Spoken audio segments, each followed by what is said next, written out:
Grammar Girl here. I'm Mignon Fogarty, your friendly guide to the English language. We talk about writing, history, rules, and other cool stuff. Today, we'll talk about the words we use to refer to dogs, a writing concept called the audience of one, your comments about the medial S and more, and finally, a Familect story about a footbridge. Dogs may be man's best friend, but how did the word itself go from a term for our furry canine friends to a word for everything from our feet to a type of meat we put on a bun? Well, first, words have a natural tendency to shift and morph in meaning over time as they get used in different contexts, and they take on other subtle shades of meaning related to their original sense. Take the word silly, for example. In Old English times, silly meant blessed. Since those who are pious or blessed are often looked at as fairly innocent, the meaning of the word took on a sense of hapless innocence. It didn't take long for people to start to pity those hapless innocent fools, and voila, the word shifted once more to its current meaning. Likewise, the word dog in English has changed meanings over the course of its history. But before we get into the different ways that dog has shifted, we first have to figure out where the word even came from, as that is a bit of an etymological mystery.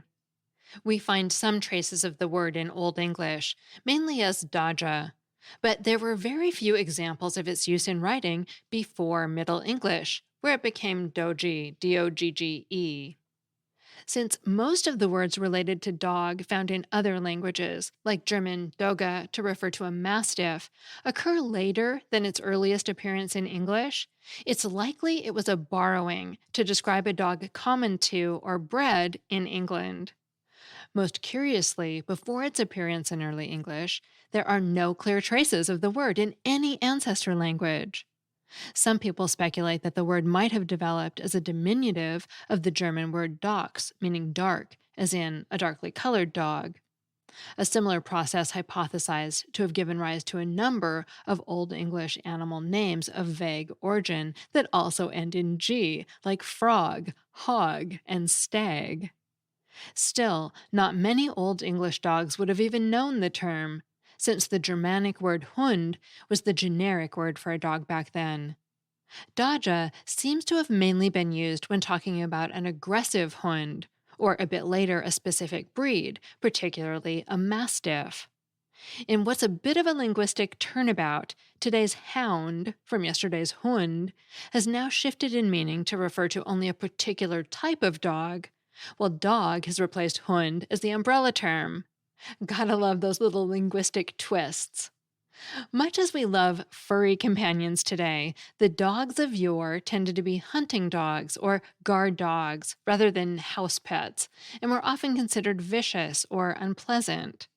This attitude is probably what led the meaning of the word to expand to not just the animal itself, but by the 14th century, to be metaphorically put to work as an insult for people acting like a canine ruffian in some way.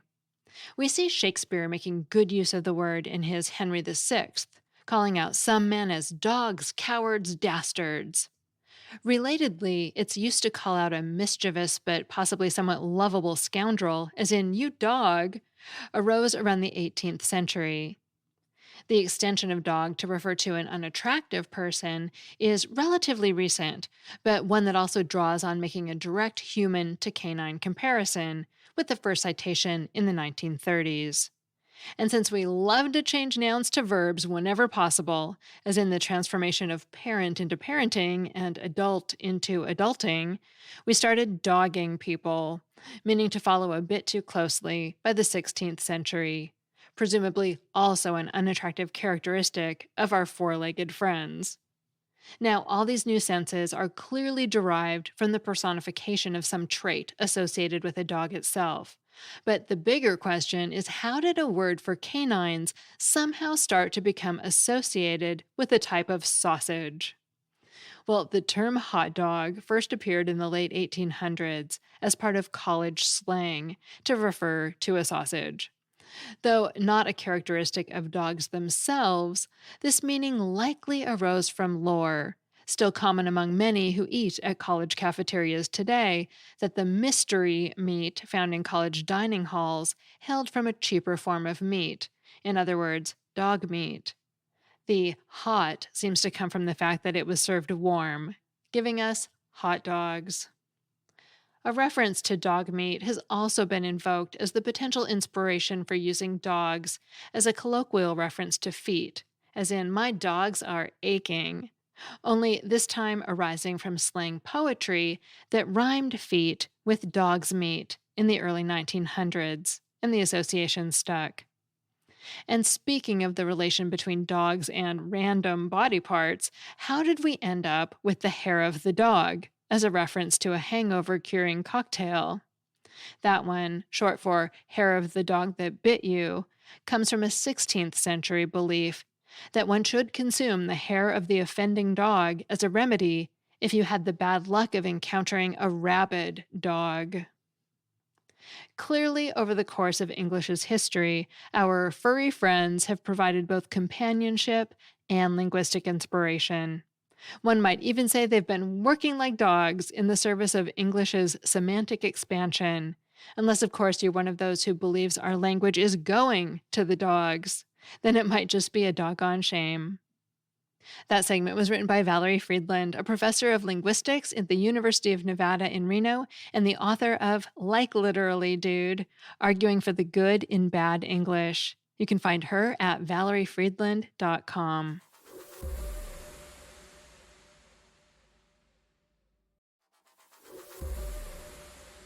There's a communication concept I've been running into over and over lately called the audience of one.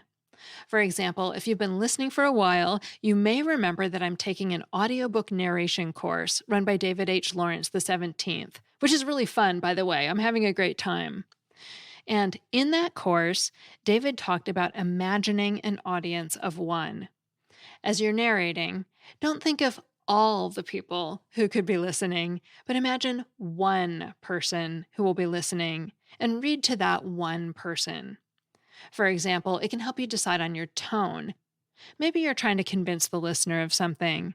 Or alternatively, maybe you're preaching to the choir. And you might say things differently. Use a different tone in those two situations. In marketing, this is related to the idea of creating personas. If you're marketing audiobooks, your audience of one for one email campaign may be a single mother who wishes she could enjoy more books. And for another campaign, it may be a person who commutes on the subway in New York. Marketers get really into this concept of creating personas and often even give these imaginary people names and mock up pictures of them. These personas still represent groups of people, but the point is that you'd use different language that target Mallory, the single mom, or Maria, the subway commuter, because they are each your conceptual audience of one for that campaign. And then, one of my LinkedIn Learning courses that just came out is about writing with plain language, which is a style of writing that's required for people in the U.S. government. And it's being adopted by more and more companies, too, because it's been proven to be such an effective way to communicate. There's a lot to it, but one of the elements is that you want to speak or write to an audience of one, in a way that feels like you're having a one-on-one conversation with the reader, which, in practical terms, means using the pronouns you, your, and I. Here's a simple example. Instead of writing, people have a lot of empty time when they commute on the subway, write, you have a lot of empty time when you commute on the subway. It's a simple change, but multiple studies back up the idea that audiences are more receptive to this kind of message. It mimics the way we normally talk to each other, and it makes people feel like the material is approachable and for them. For example, a study by the Federal Communications Commission, the FCC, found that readers liked documents that had section headings, and they liked those headings even more when the headings were written with pronouns. For example, readers will like information you need for the project more than information consumers need for the project. And in a very different study that found something similar, in 2017, Dane Golden and Phil Starkovich looked at 30,000 YouTube videos for TubeBuddy and Hey.com. And what they found was that saying the word you just once in the first 5 seconds of a video increased overall views by an average of 66%, and that views could be increased by 97%, essentially doubling the view count, if the YouTuber said the word you twice in the first 5 seconds. Now, I don't know if that's true anymore. Online algorithms have changed a lot since 2017, and I know YouTube thumbnails are really important these days. But because of all the other ways we know the word you is compelling, it wouldn't surprise me if having you at the beginning of your video or in your title still bumps up views today. So the word you definitely appeals to people. Think about the famous McDonald's tagline, "You deserve a break today," or the Uncle Sam poster that says, "I want you," and actually the you in the name YouTube. But there's also more going on than this one magic word.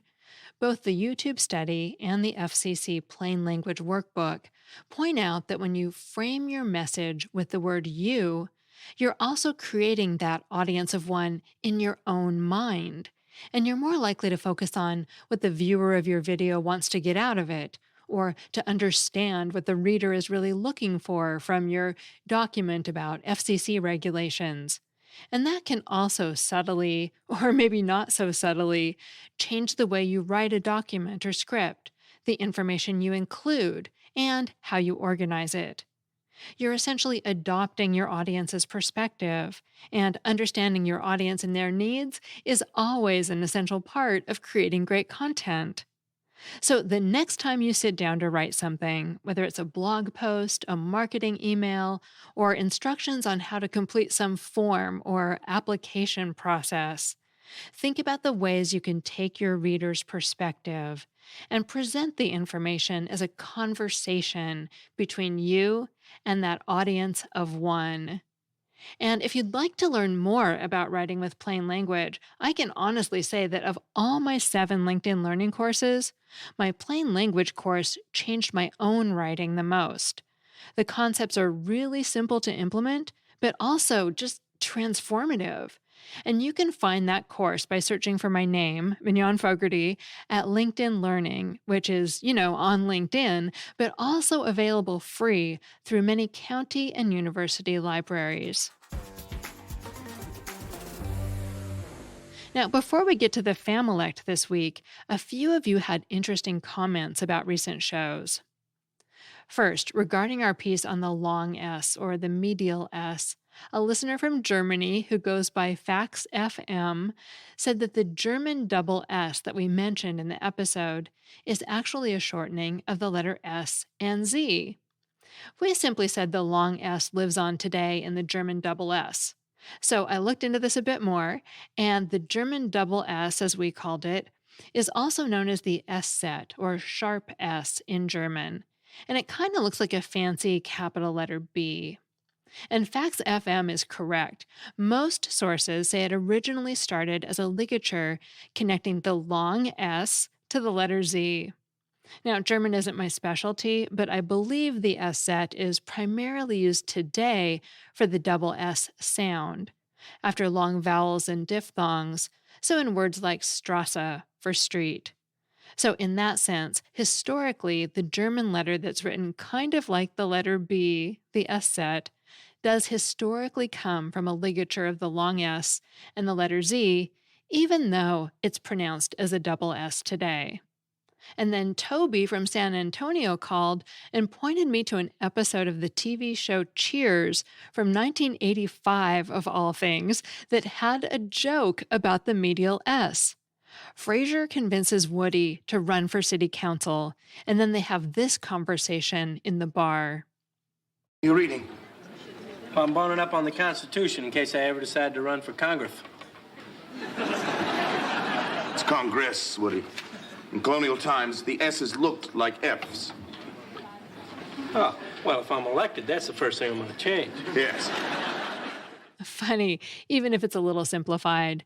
And then they end the bit with this a minute or so later. It's too bad, though. I was really looking forward to being a good city councilman and working hard to make sure that every person in my district was insured life, liberty, and the pursuit of happiness. Thanks so much for the call, Toby. That was a great find. And then a listener named Ben Scrunton wrote in with some really interesting observations about letters like S and long S in other languages, in that they also have letters that are written differently depending on where they appear in a word. He mentioned Greek, which has the letter sigma, which is the equivalent of the Latin letter S. He said the lower case has two different forms, one used at the end of words and another used everywhere else. And then also a few Hebrew letters that work the same way. And that's so interesting. And I'm sorry, but I can't answer your question about what purpose having these letters be different depending on their position serves in languages. I did some searching, but nothing I found seemed convincing to me. But thank you for the interesting message and good luck with your writing. And next, a listener named Ronnie from Mastodon was intrigued by other listeners' comments that the fast food chain Arby's gets its name from the letters R and B, which everyone seemed to think stands for roast beef. But Ronnie did some searching and found that the name does come from RB, but those letters originally stood for the Raffle brothers, who were the founders, Forrest and Leroy Raffle.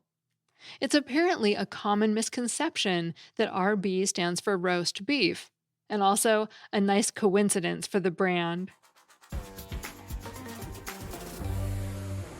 Finally, I have a Familect story from a Grammar-Pelusian named Linda.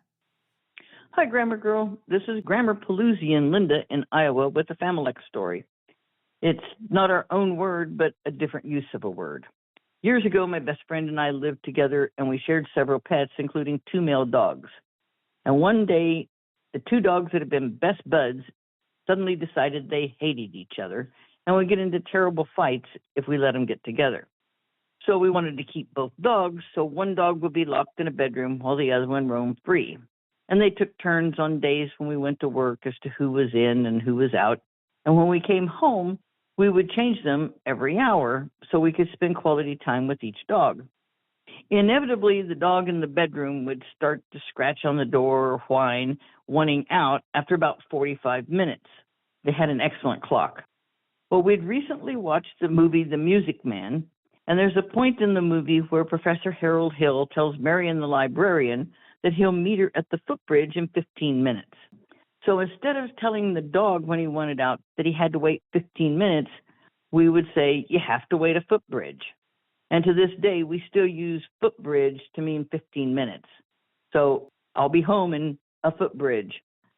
Another thing we use from The Music Man, which a lot of people may do, no matter what type of delivery truck we see, UPS, FedEx, Amazon Prime, we call all of them the Wells Fargo wagon, particularly if they're coming to our house bringing us something. Enjoy the podcast and all the tips you send to us Grammar-Pelusians. Looking forward to more. Thanks so much, Linda, for your support and for sharing your Familect. If you want to share your Familect, a word or phrase your family and only your family uses, call the voicemail line at 833-221-4GIRL. And if you're a Grammar-Palooza subscriber like Linda, you can also send a voice memo. I send text messages with fun facts a couple of times a week and answer questions.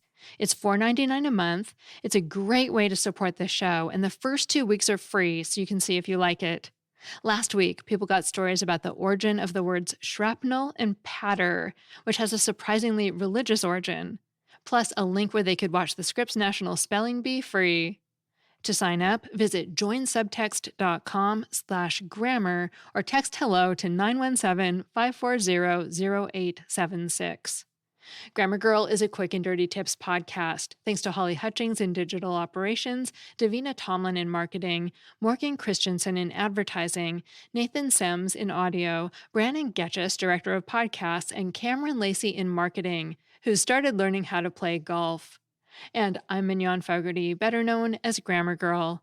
Remember to look for the show again Thursday when I have a fun interview with Ben Zimmer about the 100th anniversary of the crossword puzzle craze. You won't believe what people used to say about crossword puzzles. That's all. Thanks for listening.